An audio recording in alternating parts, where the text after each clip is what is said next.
ہدایت کی ضیا لے کر جگانے مصطفیٰ آئے، ضلالت کی گھٹاؤں کو ہٹانے مصطفیٰ آئے، ہدایت کی ضیا لے کر جگانے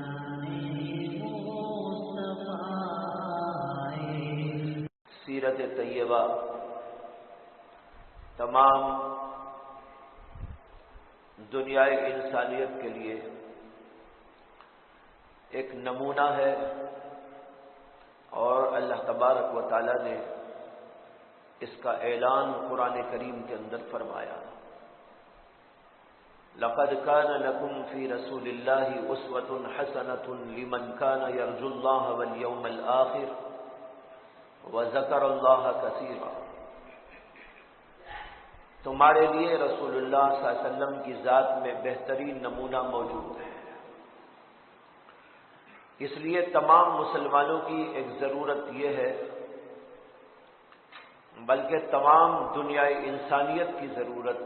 بالخصوص مسلمانوں کی ضرورت یہ ہے کہ رسول اکرم صلی اللہ علیہ وسلم کی سیرت کے مختلف پہلوؤں سے واقف ہونے کی کوشش کریں۔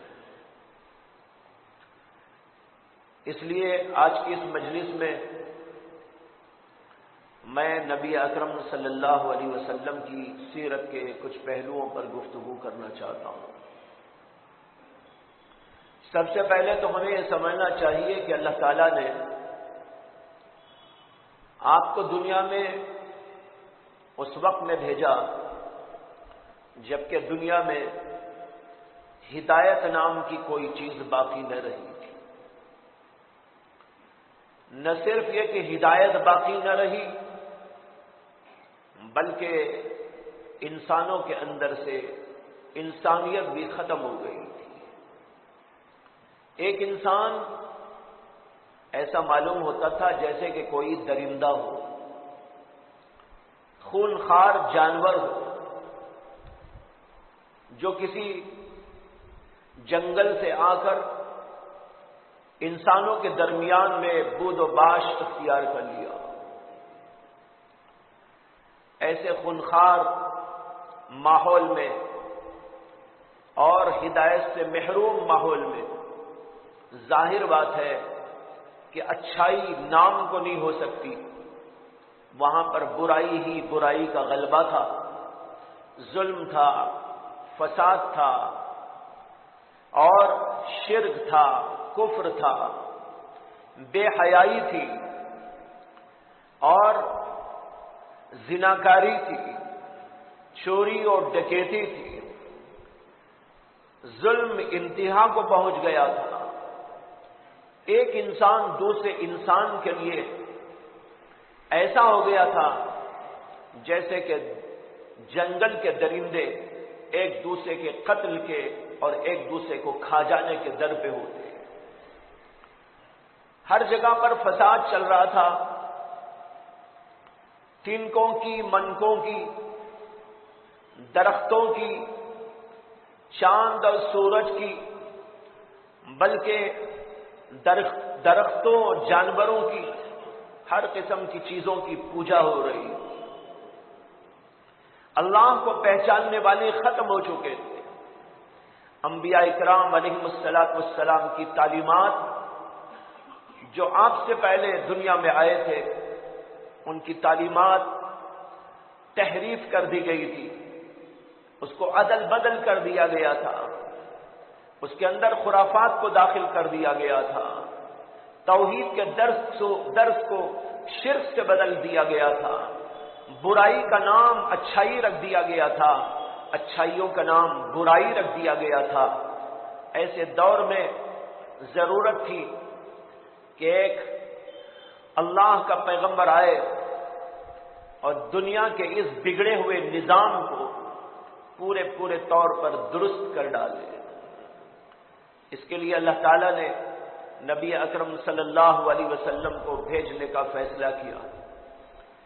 اور یہ فیصلہ تو ازل میں طے ہو چکا تھا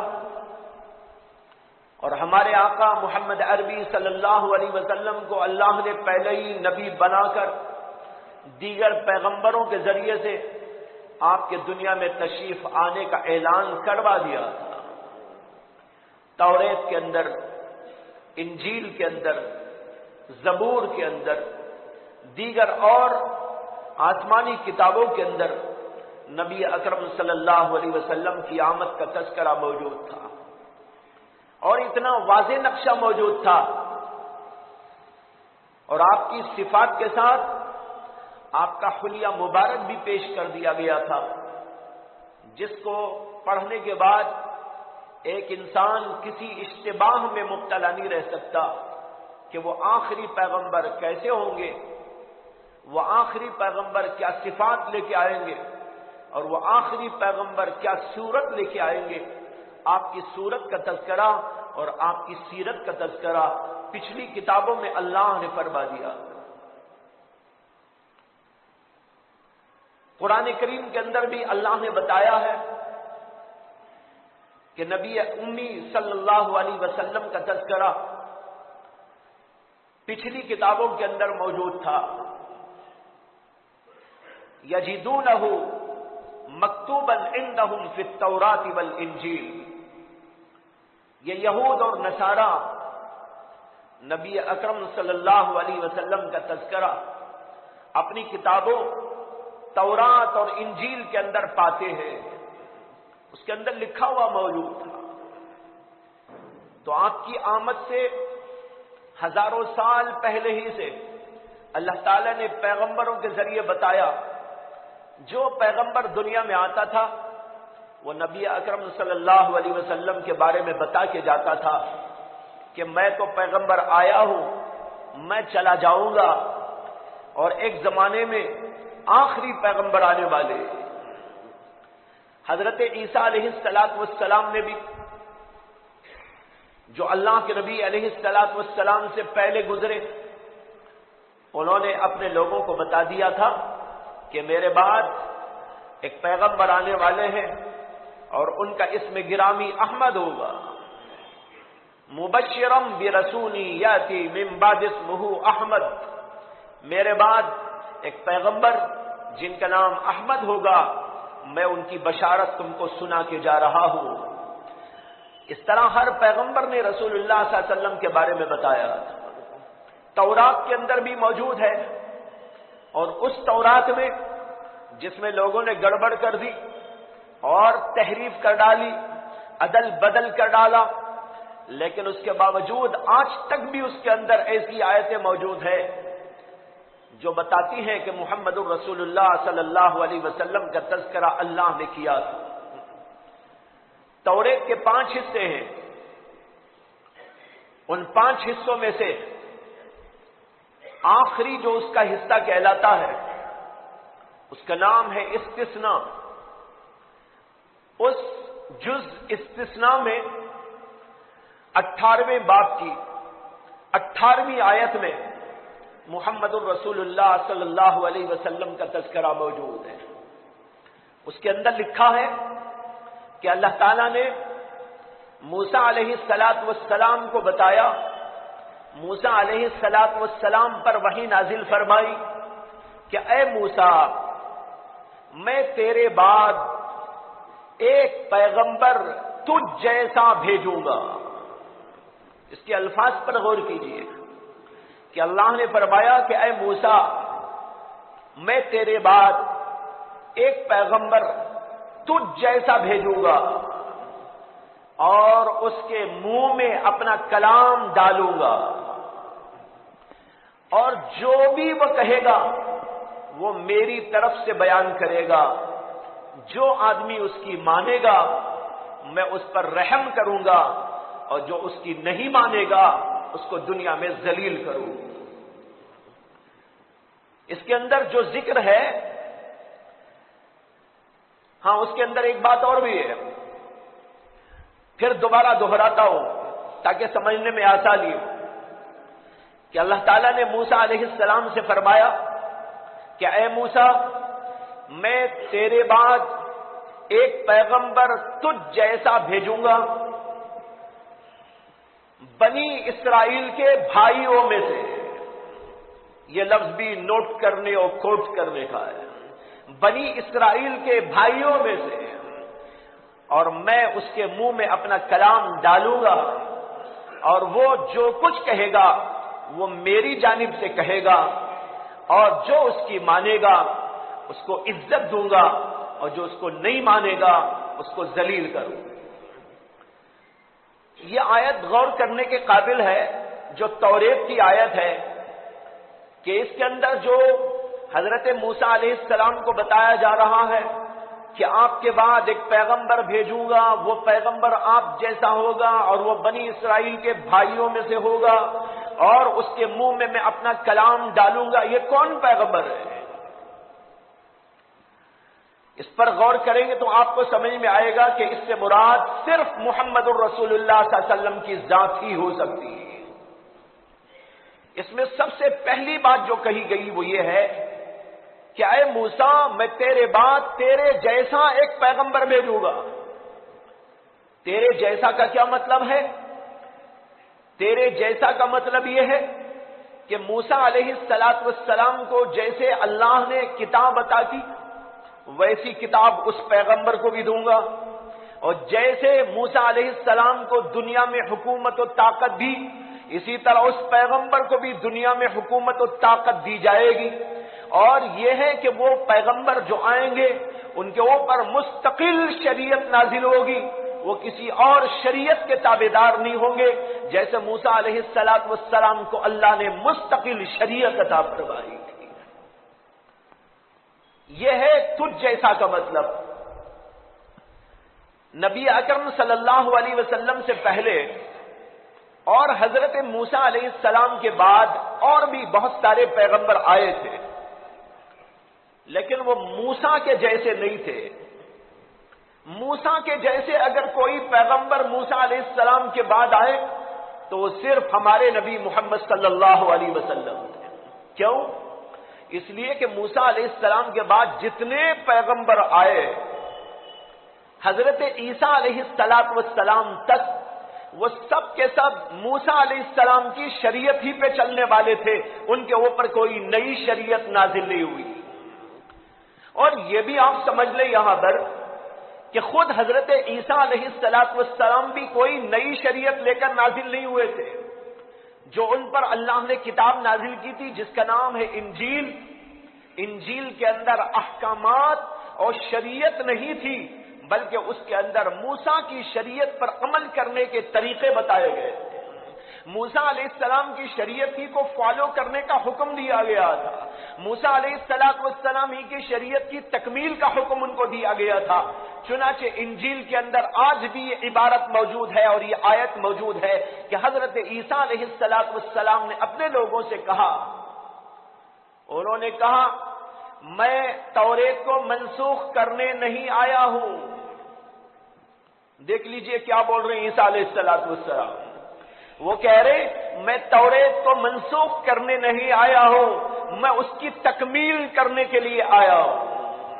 اور ان کے اوپر کوئی نئے احکامات بھی نازل نہیں ہوئے تھے، جو کچھ کہ موسیٰ علیہ السلام کی شریعت کے اندر احکامات موجود تھے وہی سارے احکامات حضرت سیدنا عیسیٰ علیہ السلام کو فالو کرنے کے لیے کہہ دیا گیا تھا۔ ہاں البتہ کچھ باتیں مثال کی، تمثیل کی، واعظ کی، نصیحت کی، اور کچھ لوگوں کو سمجھانے اور مثالیں دے دے کر واضح کرنے کی ان کے اوپر نازل فرمائی گئی تھی۔ باقی وہ جو شریعت چلتے تھے وہ شریعت تو خود حضرت موسیٰ علیہ السلام ہی کی شریعت تھی۔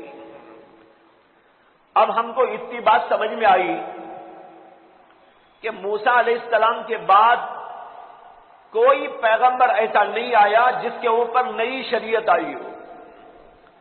یہاں تک کہ عیسیٰ علیہ السلام پر بھی کوئی نئی شریعت نازل نہیں ہوئی، اور ہمارے نبی علیہ السلام عیسیٰ علیہ السلام کے بعد پیدا ہوئے اور آپ کے اوپر اللہ نے نئی کتاب بھی نازل کی اور نئی شریعت بھی نازل کی۔ اس سے معلوم ہوا کہ تجھ جیسا کا مطلب یہ ہے کہ جیسے میں نے موسیٰ علیہ السلام کو نئی شریعت، نئی کتاب، نئے احکام دے کر بھیجا، اس طرح محمد صلی اللہ علیہ وسلم جو آخری زمانے کے پیغمبر ہوں گے ان کو بھی نئی شریعت اور نئے احکام دیے جائے۔ دوسری بات یہ ہے کہ موسیٰ علیہ السلام کو اللہ تعالیٰ نے بڑے کر و فر کا نبی بنایا تھا، بڑی شان و شوکت کا نبی بنایا تھا، لیکن حضرت موسیٰ علیہ السلام کے بعد جو پیغمبر آئے ان میں سے کوئی پیغمبر اس شان و شوکت کا نہیں رہا، یہاں تک کہ عیسیٰ علیہ السلام جو حضرت نبی اکرم صلی اللہ علیہ وسلم سے پہلے ہوئے ہیں، ان کا حال یہ تھا کہ وہ دنیا کے اندر چند برسوں تک جو رہے تھے وہ چھپ چھپ کر رہے تھے، کبھی اس پہاڑ پر، کبھی اس پہاڑ پر، کبھی کسی جنگل میں اور کبھی کسی ویرانے میں، اور کبھی ایسا ہوا کہ کسی گھر کے اندر چھپے ہوئے موجود ہیں۔ ان کی پوری زندگی اسی طرح گزر گئی۔ ان کو اللہ نے دنیا کے اندر کوئی حکومت کرنے اور ان کو دنیا کے اندر جو کر و فر ہونا چاہیے، جیسے موسیٰ علیہ السلام کو اللہ نے عطا فرمایا تھا، اس طرح کا ان کو نہیں بنایا۔ پیغمبر تو بے شک وہ تھے، لیکن ایسے پیغمبر جیسے کہ موسیٰ علیہ السلام کو اللہ نے بنایا تھا، شان و شوکت کا، کر و فر کا، حکومت و طاقت کا، اس طرح کا پیغمبر کسی کو نہیں بنایا۔ ہاں، حضرت نبی اکرم صلی اللہ علیہ وسلم دنیا میں آئے، شروع کے حالات تو ایسے ہی تھے، لیکن بعد میں چل کر اللہ نے آپ کو حکومت بھی دی اور طاقت بھی دی۔ سارا عرب آپ کے سر نگو ہو گیا، سارا عرب زیر قدم آ گیا، ملک کے ملک فتح ہوتے چلے گئے، ملک کے ملک آپ کے زیر قدم آتے چلے گئے، اور قبیلوں کے قبیلے اسلام کے اندر داخل ہوتے چلے گئے، یہاں تک کہ بادشاہان بھی حضور کی پیغمبری کو ماننے والے ہو گئے۔ اتنا بڑا پیغمبر شان و شوکت کا جیسے موسیٰ علیہ السلام، ایسا کوئی اور پیغمبر محمد الرسول اللہ صلی اللہ علیہ وسلم کے سوا پیدا نہیں ہوا۔ اب اس آیت کا صاف مطلب یہی ہوا کہ اے موسیٰ، میں تجھ جیسا نبی پیدا کروں گا، وہ تجھ جیسا نبی صرف ہمارے نبی علیہ السلام ہے، آپ کے سوا ان سے پہلے کوئی ایسا پیغمبر نہیں آیا۔ دوسری بات جو اس آیت میں یعنی تورات میں کہی گئی ہے وہ یہ ہے کہ وہ نبی بنی اسرائیل کے بھائیوں میں سے ہوگا۔ یہ بھی سمجھنے کی بات ہے، بنی اسرائیل یہ حضرت سیدنا یعقوب علیہ السلام کی اولاد ہے، اور حضرت یعقوب علیہ السلام حضرت اسحاق کے بیٹے، اور حضرت اسحاق علیہ السلام حضرت ابراہیم خلیل اللہ علیہ السلام کے بیٹے۔ حضرت ابراہیم علیہ السلام کے دو بیٹے ہوئے تھے، ایک کا نام تھا اسماعیل، جو ہم سب جانتے ہیں کہ جن کو اللہ تبارک و تعالیٰ نے ذبح کرنے کا حکم دیا تھا، اور پھر اللہ نے ان کی جگہ پر جنت سے ایک مینڈھے کو بھیجا تھا اور اس کو ذبح کیا گیا، اور اسی ذبح کے عمل کی سنت کو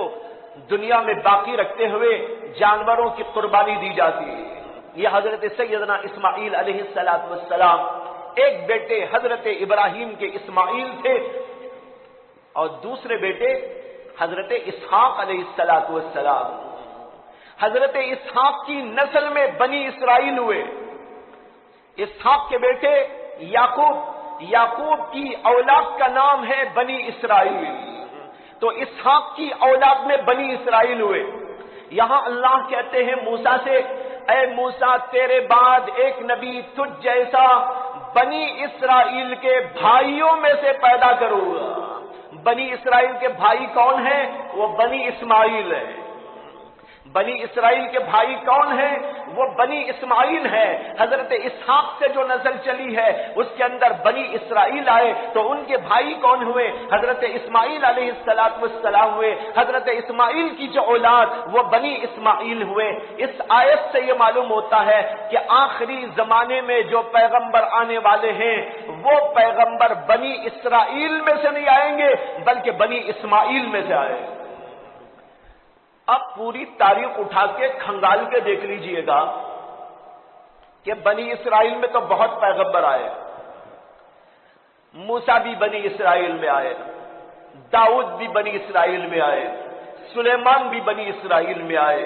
اور بہت سارے پیغمبر آئے، یہاں تک کہ عیسیٰ علیہ السلام بھی بنی اسرائیل ہی میں سے آئے تھے۔ لیکن ہمارے نبی علیہ السلام بنی اسماعیل میں پیدا ہوئے۔ ہمارے نبی علیہ السلام کا جو سلسلے نسب آگے چلتا ہے وہ جا کر مل جاتا ہے حضرت اسماعیل علیہ السلام سے۔ اس سے معلوم ہوا کہ اس آیت میں اشارہ ہے کہ آخری زمانے میں جو پیغمبر اللہ بھیجنے والے ہیں وہ بنی اسرائیل میں سے نہیں آئیں گے، وہ بنی اسماعیل میں سے آئیں گے۔